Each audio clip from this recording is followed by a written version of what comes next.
అందరికీ నమస్కారం అండి. ఫ్రెండ్స్ చూస్తున్నారు కదా! మాకు ఆగస్టు 15కి అంటే స్వాతంత్ర దినోత్సవం రోజున ఇలాగా మాకు పాఠశాలకు అవసరమయ్యే వస్తువులైతే తీసుకురావడం జరిగింది. అందులో ఫస్ట్‌గా జెండాలు. అదే మనకు ట్రయాంగిల్ ఉంటాయి కదా! ఆ టైప్ ఆఫ్ జెండాలు. తర్వాత బిస్కెట్స్ అనమాట. ఒక 3 ప్యాకెట్లు తీసుకొచ్చారు.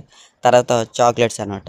అంటే ఇవన్నీ వచ్చిన వాళ్ళకి స్నాక్స్ రూపంలో పెట్టేటందుకు ఇవి తీసుకోవడం జరిగిందనమాట. అయితే దానికి బదులుగా ఇంకోటేంటంటే చాలా ఇంపార్టెంట్ ఇది. ఏంటంటే అది మైదా పిండనమాట. ఎందుకంటే మనం జెండాలను అంటించడానికి, పాఠశాలకు అంటించడానికి చాలా ఉపయోగకరం అది మైదా పిండనమాట. అది మటుకు మస్ట్ అండ్ షుడ్‌గా ఉండాలి. అయితే తర్వాతొచ్చేసి పాకెట్టు జెండాలుంటాయి కదా ఫ్రెండ్స్! పాకెట్ ఫ్లాగ్స్ అంటారు అవి. తర్వాత పెన్నులు, పెన్సిల్లు చాలా తెచ్చారు గిఫ్ట్ ఇవ్వడానికనమాట. బహుమతులు ఇవ్వడానికి పిల్లలకి. తర్వాత టీ పెట్టడానికి పంచదార, అలాగే టీ పొట్లం కూడా తీసుకురావడం జరిగింది.